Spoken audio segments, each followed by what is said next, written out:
Le 6 mars 1936 paraissait dans l'Action française la critique de François Vineuil consacrée au film La Garçonne, texte intégral. Je ne veux dire ici qu'un mot de La Garçonne, d'après le vieux pornographe Victor Marguerite, camouflé selon l'usage en peintre des mœurs. Ni le livre, ni le film n'ont, bien entendu, le moindre rapport avec l'art littéraire ou l'art du cinéma.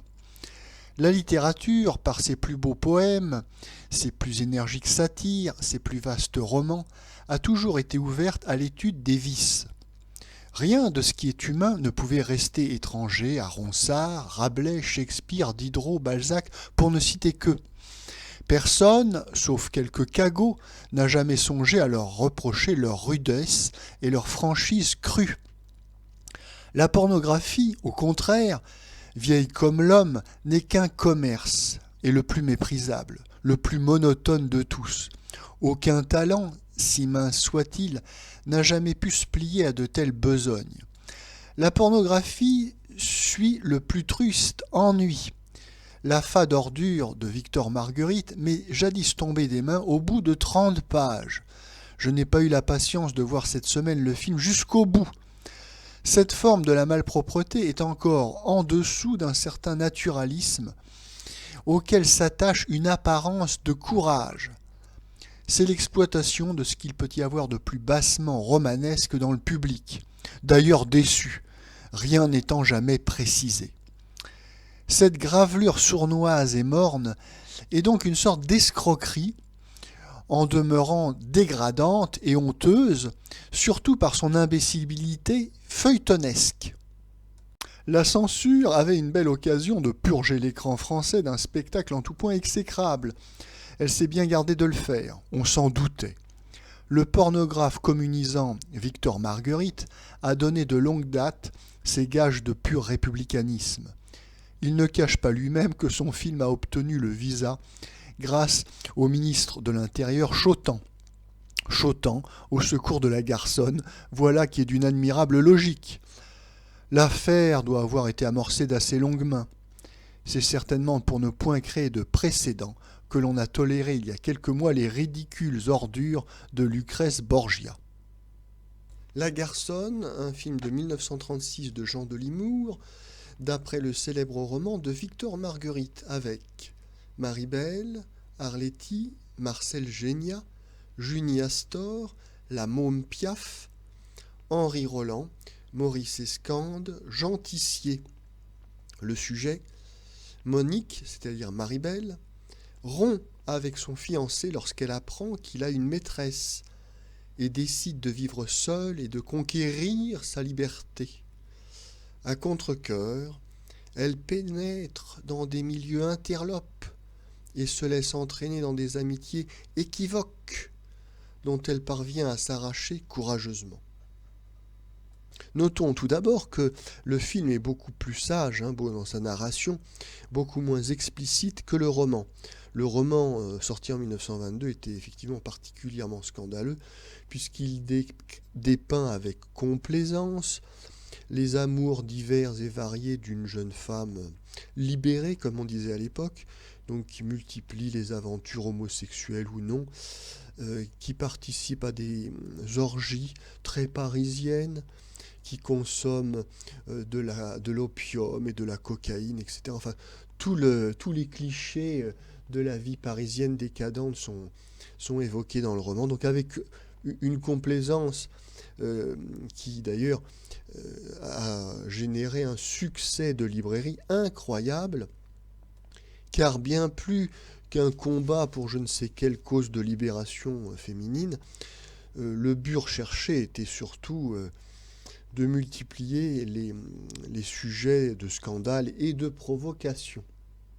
Ce livre a été unanimement mal accueilli à sa sortie en 1922, puisque de la droite à la gauche, et notamment par le courant féministe qui luttait à l'époque pour le droit de vote des femmes, parce que il lui était reproché de mêler des questions sérieuses de politique et de droits civiques, donc tels que le droit de vote, à des scènes de pure pornographie et de pure décadence et de pure perversion sexuelle, ce qui donc entachait, salissait la cause politique par donc des digressions qui n'avaient pas lieu d'être. Et d'ailleurs, notons que le droit de vote des femmes a été rejeté en 1922 par la gauche, car à cette époque-là, la gauche craignait le vote des femmes, car elles étaient censées voter pour les partis cléricaux, alors que les maris étaient affranchis. C'était des gens qui allaient au bistrot, qui n'allaient pas à l'église et qui votaient donc pour les partis de progrès. C'est donc la gauche qui s'est opposée au vote des femmes en 1922, et elles n'obtiendront ce vote qu'en 1945. Bien que le film soit beaucoup plus discret et beaucoup moins explicite que le roman, il a quand même été interdit à Anvers, en Belgique, et il a failli être interdit à Paris, alors que le visa de censure lui avait déjà été accordé. Le Conseil des ministres avait d'abord décidé d'interdire ce film et dû annuler sa décision devant le tollé général qui était survenu, notamment par une campagne de presse virulente. Malgré ce contexte assez scandaleux, le film se révèle être assez terne et plat dans sa narration. Oui, alors le spectateur qui croyait pouvoir se payer un moment de voyeurisme, il en sera pour ses frais, parce que on ne voit pas grand-chose, et même on ne devine pas grand-chose des scènes scandaleuses du film, enfin et du roman, du sujet, sur cette vie parisienne décadente, pleine de perversions sexuelles et autres. Bon, on ne voit pas grand-chose. On reste dans une espèce de roman photo pour midinette, oui, qui donc cache le principal, et c'est assez plat. Bon.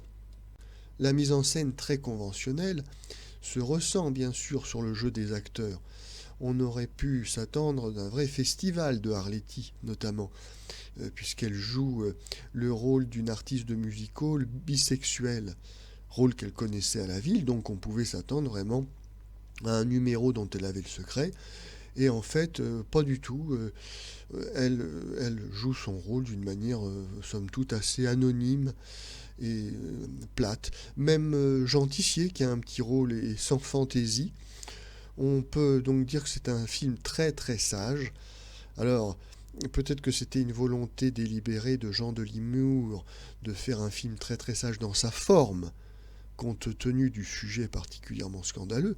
Mais enfin, en tout cas, le résultat est là, c'est que tout le film manque de piment et de piquant pour le sujet qu'il entend traiter. Donc, ce n'est pas une réussite.